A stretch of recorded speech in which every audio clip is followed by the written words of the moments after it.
Hello, I'm Dr. Sam, this is Dr. Sam's Health, and today we have to talk about the coronavirus again. You see, we've been in this pandemic situation for a while now. It's August 2020. We went through a series of lockdowns, restrictions to flatten the curve to save lives, and I believe that we did flatten the curve and we did save lives. And I'm very grateful to everyone who contributed to this process because it was very important and it remains to be important to be vigilant and to follow certain rules and restrictions in order to protect others. At the same time, as we are reopening our economy, restarting our businesses, returning to our regular activities, to the new normal, we're in phase 3 right now in Ontario, and many other countries are following the same routine of returning back to normal functioning. There are lots of restrictions that still remain, and people are asking themselves a question, or multiple questions, whether all these restrictions and lockdowns were necessary. Are they necessary right now? And recently I started receiving a lot of memes that sound approximately like that. This virus has a survival rate of 99.96%, and we have done all this damage to our economy just to prevent something that is so innocuous, so non-problematic from happening. They are actually posting some sort of an infographic with the CDC data being presented and then interpreted in a very odd way, in my opinion. And I would like to talk about this infographic today, about the CDC data and how we should interpret them. As a matter of fact, this meme specifically calls for proper interpretation of the CDC data, and I will use it as an educational opportunity. So, as a scientist, as a researcher, as a person who knows statistics and epidemiology, I will actually show to those of you who are interested in it how to properly gather and interpret the data on mortality and survival rates. But before we begin, I have to make a couple of disclaimers, as usual. First of all, I'm a practicing physician, but it doesn't mean that my videos or my blogs should be taken as medical advice. As a matter of fact, they are not a medical advice, and I would like to specifically indicate that.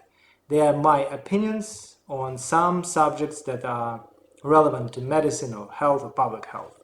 And when we're talking about things like COVID-19, I would like to emphasize that my opinions are solely my opinions and they do not necessarily represent the opinions of my regulatory bodies, my colleges, my universities, or my profession. They are, again, just my opinions. So, having said that, we can now proceed to talking about this meme, this post, and the information presented there.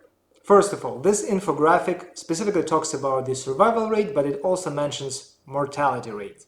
And I would like to talk about them first. And I specifically said mortality rates because we've got quite a few indicators that have the term mortality in them.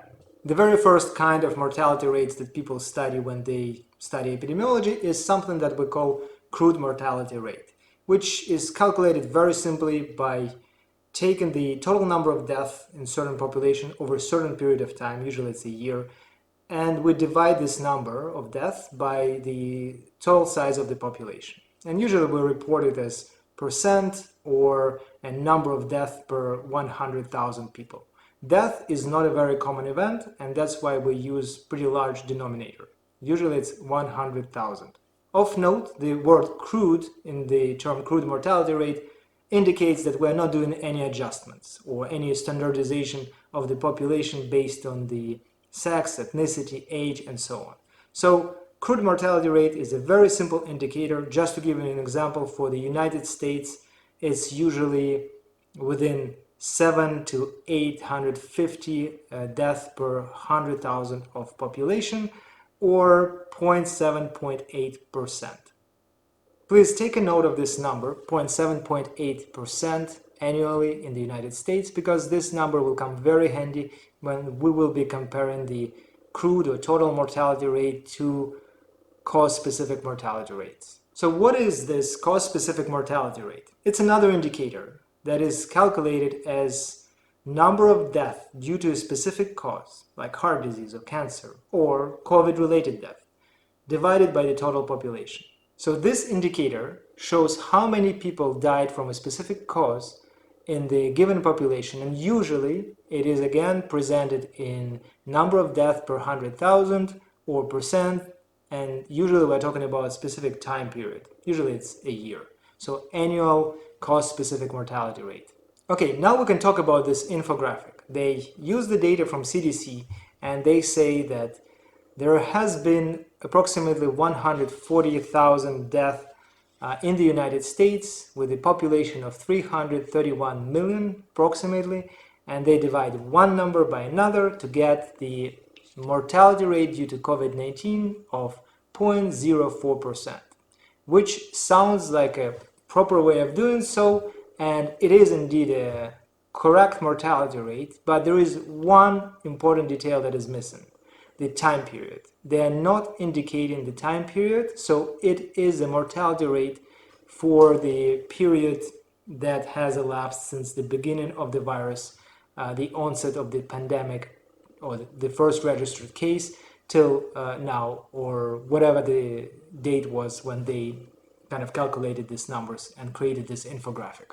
And I can already pinpoint the very first problem of this infographic. It does not report the time frame for the calculation of this mortality rate, and it's impossible to compare it to all kinds of other cause-specific mortality rates or to the all-cause mortality.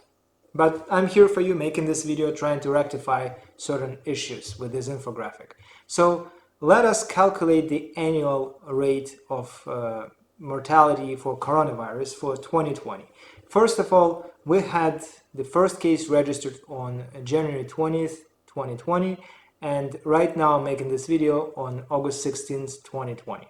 This means that the United States has been in this pandemic for 209 days since the very first registered case, and over the course of these 209 days, there has been certain number of cases and certain number of deaths. According to the Johns Hopkins interactive map, they have a wonderful tool there, by the way, check it out. There has been almost 170,000 deaths during this time period. So what we can do now is we can try to take this number for 209 days and try to extrapolate it to the full year in order to get some sort of a credible, reasonable number for annual mortality due to COVID-19. Here I simply must pause and acknowledge the fact that the extrapolation, which I'm doing right now, is not exactly the correct way of statistically approaching this problem, just because the virus doesn't spread linearly. It spreads exponentially, so as the pandemic progresses, there will be more and more cases that we observe, and accordingly more and more death. And their number will not grow linearly, it will grow exponentially. Actually, if you have been watching the news, you have likely seen the tabloids saying something along the lines of new record is set for new cases, new record is set for new death. The reason for that is because despite of all of our efforts to flatten the curve, again, it is a natural law of progression of viruses. They progress exponentially. So each new day is likely to bring us some sort of a new record in terms of new cases or new death. But for the sake of simplicity, let's just simply extrapolate the numbers that we already have, and the final result will be approximately 300,000 deaths per year.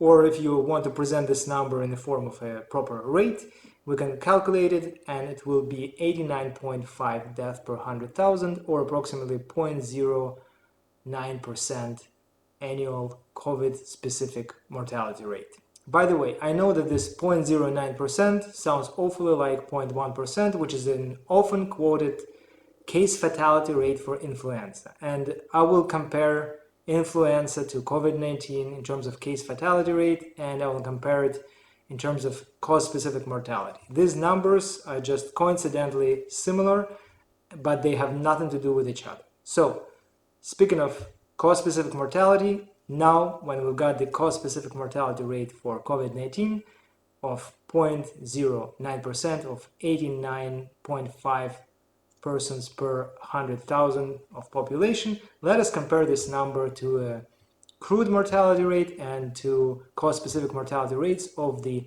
top 10 diseases in the United States. First, let's take a look at the all-cause mortality data for the United States using the data from CDC. Obviously, they don't have the annual data for 2020 because we're in the middle of 2020. I could get the data from 2017 and 2018, and I think they are legit representations of what we are looking for. So, according to CDC, our most trusted source, in 2018 there has been 723.6 deaths per 100,000 of population, which, if we compare it to our number of 89.5 deaths per 100,000 for COVID-19 specifically, will mean that in 2020, COVID-19 will approximately be responsible for every 8th death in the country, which I think is a huge number. Actually, if we compare this annual COVID-19 related mortality to the top 10 leading causes of death in the United States, you will see that COVID-19 in 2020 will be the number 3 leading cause of death, at least, superseded only by heart disease and cancer. And for those of you who like comparing COVID-19 to regular flu, in 2018, according to CDC, our most trusted source, influenza and pneumonia together were number 8 on this top 10 list of leading causes of death, with approximately 15 deaths per 100,000, which is 6 times less than the number of 89.5, 90 persons per 100,000 of population. That's the annual mortality rate for COVID-19. I hope that this number shows clearly how much worse COVID-19 is than the regular flu. Okay, so far we have been talking about the mortality rates, different mortality rates, just because the meme, the infographic, uses mortality rates and accordingly the survival rate. But quite frankly, using mortality rates, especially annual mortality rates, is not a good way of capturing the statistical landscape or picture of an epidemic. Because epidemics or pandemics, they grow. They grow exponentially, they can be time limited, they can last for much longer than a year.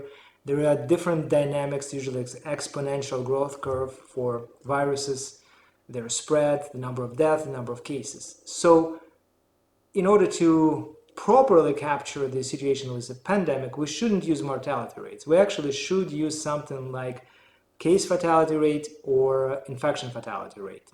So what are these two rates and what's the difference? Because there is always some sort of a confusion between these two.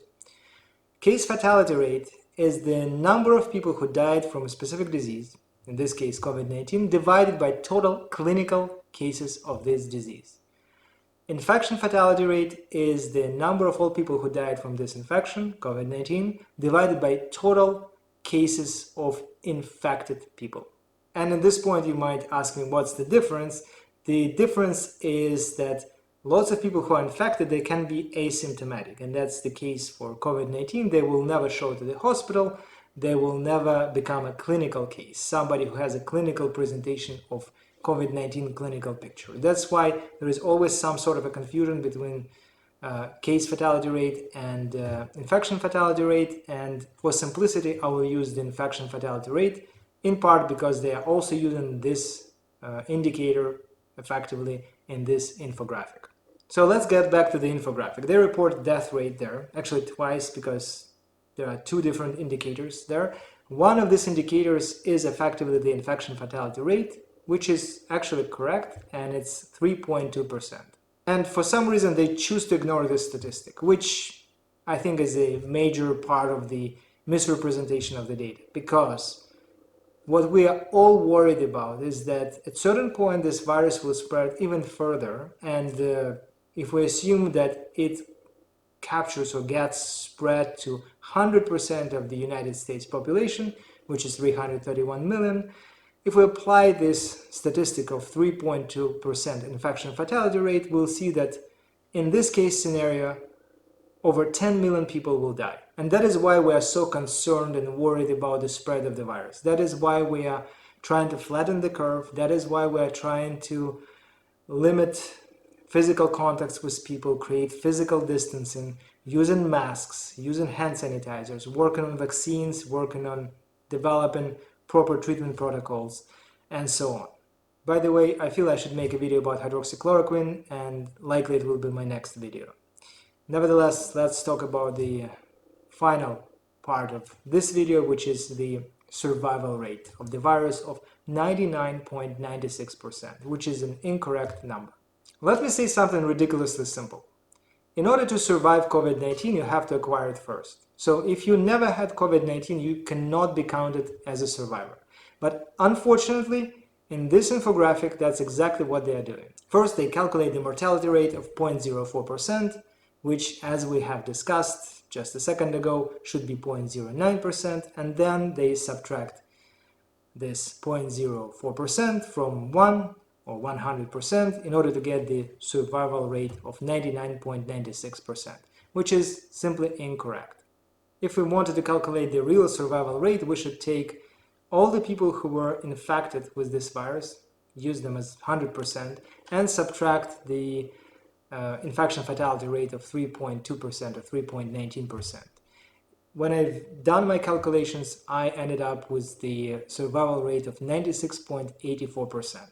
And I know for sure that this number still seems to be ridiculously high, but again, if we return to this 3.2% infection fatality rate and extrapolate it to the whole population of the United States, we'll see that in this case scenario, over 10 million people will die. So in summary of everything I've been talking about in this video, this infographic, this meme is dangerously misleading. If we take all the information we have about this virus, just the basic facts, the number of deaths, the number of people in the whole population, the number of people who tested positive for this virus, the time frames, the dates of the first registered case, today's date, we can actually calculate certain numbers, and these numbers will clearly show that this virus is very dangerous, it's spreading fast, and against all our best efforts to slow down the spread of this virus. And likely it will be at least the third leading cause of death in the United States in 2020. And if nothing is done and this virus spreads to 100% of the population, there will be over 10 million deaths in the United States alone. Having said that, I hope it will never happen this way. And I still believe that there are quite a few inaccuracies and we will never end up with millions upon millions of deaths, but we cannot underestimate this virus. It's quite dangerous.